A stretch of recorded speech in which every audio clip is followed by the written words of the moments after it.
Supreme court ने इस पूरे मामले पर जिस तरह से अपना अंतरिम फैसला दिया है वो वाकई गौर तलब है। उस पर गौर करने की बहुत ज्यादा जरूरत है। सुप्रीम कोर्ट ने दोनों पक्षों को लेकर फैसला दे दिया है और अब सुप्रीम कोर्ट ने जिस तरह से पहले से ही लग रहा था कि सुप्रीम कोर्ट कहीं ना कहीं डिस्ट्रिक्ट जज के ही खाने में इस गेंद को डालने वाला है और देखिए वही हुआ है। सुप्रीम कोर्ट ने डिस्ट्रिक्ट जज के ही खाने में इस पूरी गेंद को डाल दिया है। वहीं इस पूरे मामले पर सुनवाई होगी। 8 हफ्तों तक मुस्लिम पक्ष की जो तमाम याचिकाएं हैं उन पर सुनवाई की जाएगी, क्योंकि जैसा कि हो रहा था एक तरह से माना जाए तो मुस्लिम पक्ष को ये बड़ी राहत है और उसी के साथ साथ दोनों पक्ष जो चाह रहे थे दोनों को एक ही तरह से दोनों की बातों को सुनकर दोनों को ही राहत देने की कोशिश इसमें हुई है। क्योंकि मुस्लिम पक्ष का जिस तरह से कहना था कि हमारी बात को सुना नहीं जा रहा है और जिस सर्वे रिपोर्ट की रोक पर और जिस सर्वे की रोक पर याचिका डाली गई थी सुप्रीम कोर्ट में, उसी याचिका पर सुनवाई हुई और उसके बाद जिस तरह से सुप्रीम कोर्ट ने स्टेटस को है उसको मेंटेन करने की बात कही और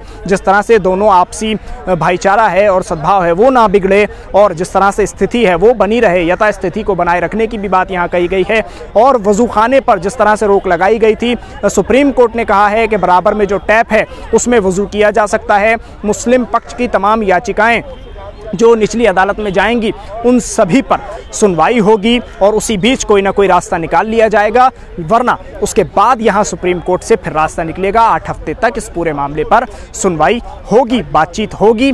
याचिकाएं जितनी सुप्रीम कोर्ट में आएंगी या उसके अलावा जो निचली अदालतें हैं वहां जो याचिकाएं जाएंगी उन सभी याचिकाओं पर जो निचली अदालतें हैं, जो डिस्ट्रिक्ट कोर्ट है, उसको सुनवाई करनी पड़ेगी। तो कहीं ना कहीं ऐसा लग रहा है कि जिस तरह से ये बात सुप्रीम कोर्ट में आ रही थी कि जो याचिकाएं हैं उन पर सुनवाई नहीं हो रही है, निचली अदालतों में जो याचिका जिस तरह से सर्वे रिपोर्ट को लेकर थी या उसके अलावा और भी जो याचिकाएं थी बिना सुने उन पर फैसले कर दिए गए थे, तो अब सुप्रीम कोर्ट का कहना है कि तमाम याचिकाओं को सुना जाएगा, फैसला होगा। इस पूरे मामले पर हिंदू पक्ष के वकील का क्या कहना है, आप सुनिए। आदेश पारित किए। पहला ये कि जो सीनियर डिवीजन जज वाराणसी के कोर्ट में जो पेंडिंग मामले थे उसको ट्रांसफ़र कर दिया डिस्ट्रिक्ट जज के यहाँ। दूसरा उन्होंने निर्देश दिया कि जो ऑर्डर 7 रूल 11 की जो याचिका है मुस्लिम पक्ष की, उस याचिका को प्रायोरिटी बेसिस पे डिसाइड किया जाए। और तीसरा उन्होंने कहा कि जो 17/5 को का जो हमारा अंतरिम आदेश था वो अंतरिम आदेश अगले तारीख तक लागू रहेगा और ऑर्डर 7 रूल 11 का जैसा भी आदेश पारित होगा उस हिसाब से इन अकॉर्डेंस विथ लॉ जो भी पक्ष एग्रीव्ड होगा वो अपना रास्ता ले सकता है। तो आज का जो आदेश था वो काफ़ी बैलेंसिंग, दोनों पक्ष के हितों को ध्यान में रखते हुए माननीय सर्वोच्च न्यायालय ने पारित किया है। एक बात बहुत ही जो उभर करके आया कि माननीय सर्वोच्च न्यायालय को लगा कि ये मामला इतना सेंसिटिव है और कॉम्प्लेक्स है, इसको ध्यान में रखते हुए उन्होंने डिस्ट्रिक्ट जज से सुनवाई का आग्रह किया है और उनको निर्देशित भी किया है कि डिस्ट्रिक्ट जज इसकी सुनवाई करे, ताकि एक एक्सपीरियंस्ड ऑफिसर और जितने भी रिपोर्ट्स और जितने भी एप्लीकेशन से सबों की सुनवाई माननीय डिस्ट्रिक्ट जज करेंगे वाराणसी। ठीक है सर, क्या सेटबैक था sir? Was this any form setback? नहीं, ये इसमें नहीं, आज का जो आदेश है वो किसी के लिए सेटबैक नहीं है।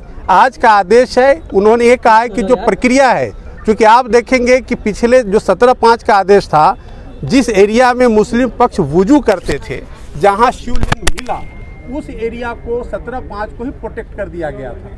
वो प्रोटेक्शन आगे चलता रहेगा, वहाँ पर जो वुजू का जो प्रक्रिया है वो नहीं चलेगा और अल्टरनेट अरेंजमेंट जिला प्रशासन को कहा गया है कि आप उसके लिए अल्टरनेट अरेंजमेंट करें, लेकिन जो एरिया सील कर दिया गया है वो एरिया सील ही रहेगा। व्हाट्सएप एक्ट को लेकर कुछ टिप्पणी क्या सुप्रीम कोर्ट ने की? देखिए, ऐसा है कि जो उन्होंने जो कमेंट किया है, क्योंकि बातचीत के दौरान उन्होंने एक बहुत बड़ी बात कही कि रिलीजियस कैरेक्टर को डिटरमिन करने के लिए जो सेक्शन 3 और 4 है, ये बातचीत में ऐसा कोई आदेश नहीं है। बातचीत में कहा कि सेक्शन 3 और 4 जो है उसको इंटरप्रेट करने की ज़रूरत है, क्योंकि रिलीजियस कैरेक्टर जब तक डिटरमिन नहीं होगा तब तक आप ये नहीं कह सकते हैं कि ये सूट बार्ड है या नहीं है।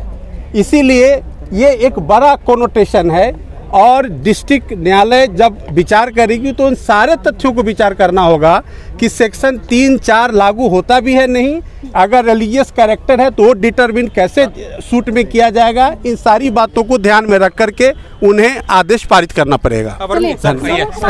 तो डिस्ट्रिक्ट जज वाराणसी करेंगे, ठीक है, सिविल जज सीनियर डिवीजन से अब इसका ट्रायल डिस्ट्रिक्ट जज वाराणसी करेंगे।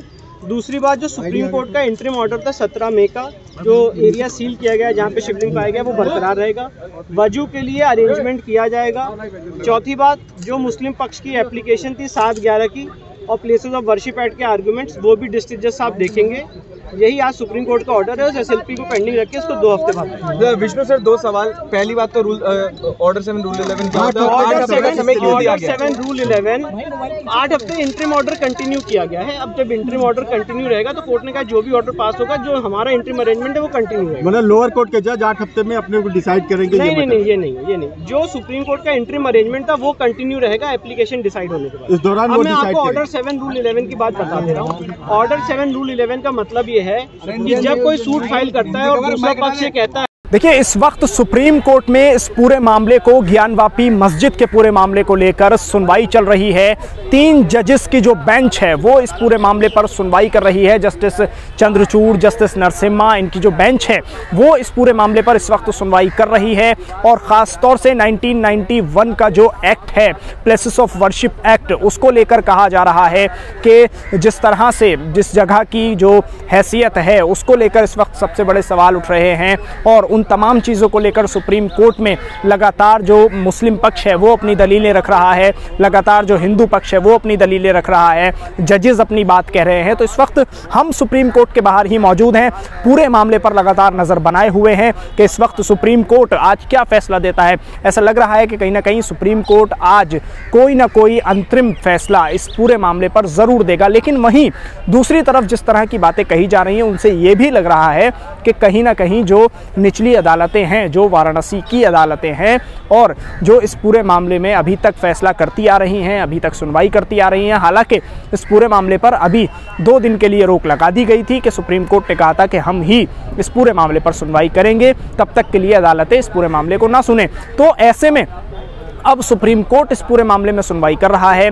अभी काफ़ी देर हो चुकी है इस पूरी सुनवाई को चलते हुए और जिस तरह से मुस्लिम पक्ष के जो वकील हैं हुज़ैफ़ा अहमदी, वो लगातार अपनी दलीलें रख रहे हैं सुप्रीम कोर्ट में। लगातार इस पूरे मामले पर इस वक्त सुनवाई चल रही है। आपको बता दूं, रिपोर्ट लीक होने को लेकर भी सुप्रीम कोर्ट ने, जो जस्टिस चंद्रचूड़ हैं उन्होंने बड़ी बातें कह दी हैं कि रिपोर्ट का लीक होना ये खुद में सवालिया निशान है। किस तरह से जो भावनाएँ हैं वो इस पूरे मामले को लेकर आहत हो सकती हैं। तो ये तमाम चीज़ें इस वक्त सुप्रीम कोर्ट से बाहर आ रही हैं। सुप्रीम कोर्ट में पूरी सुनवाई लगातार ज्ञानवापी मस्जिद के इस मामले को लेकर चल रही है। ऐसे में 1991 का जो एक्ट है उसको लेकर बड़े सवाल उठते नजर आ रहे हैं। और इस वक्त ये भी सवाल उठ रहा है कि जिस वजूखाने को सील किया गया था, बंद किया गया था, जहाँ से ये दावा किया जा रहा है कि तथाकथित शिवलिंग वहाँ से मिला है, उस जगह को सील किया गया, प्रोटेक्ट किया गया, आदेश दिए गए थे सुप्रीम कोर्ट की तरफ से भी। और उसके बाद आज जिस तरह से जुमे का दिन था, जुमे का दिन गुजरा, नमाज को लेकर अपीलें की गई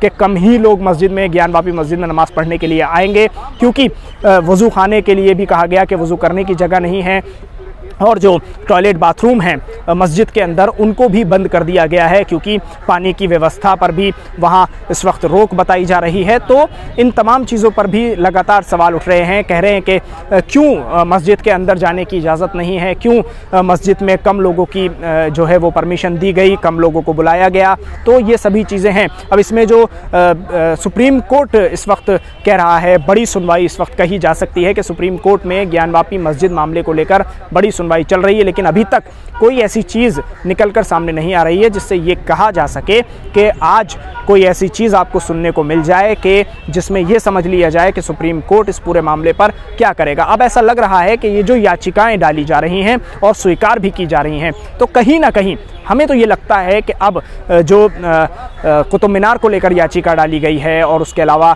और मस्जिदों को लेकर याचिका डाली गई है, तो वो भी कहीं ना कहीं स्वीकार होती नज़र आएगी, उन सब पर भी सुनवाई होगी। अब सवाल उठ रहे हैं उस रिपोर्ट पर, जो रिपोर्ट लीक हो गई है। तो ऐसे में उस रिपोर्ट पर यह सवाल है कि रिपोर्ट लीक कैसे हुई, जब जज ने ये कहा था, कोर्ट ने ये कहा था कि सीलबंद लिफाफे में रिपोर्ट दी जाएगी, रिपोर्ट पेश की जाएगी और सिर्फ जज साहब रिपोर्ट को खोलेंगे। उससे पहले मीडिया को कैसे रिपोर्ट दी गई। तो इस वक्त पैनी नज़र हम लोग बनाए हुए हैं सुप्रीम कोर्ट पर। बने रहिए हमारे साथ, देखते रहिए सुप्रीम कोर्ट से पल पल की खबर इस पूरे मामले पर, ज्ञानवापी पर सुप्रीम कोर्ट का क्या आएगा फैसला।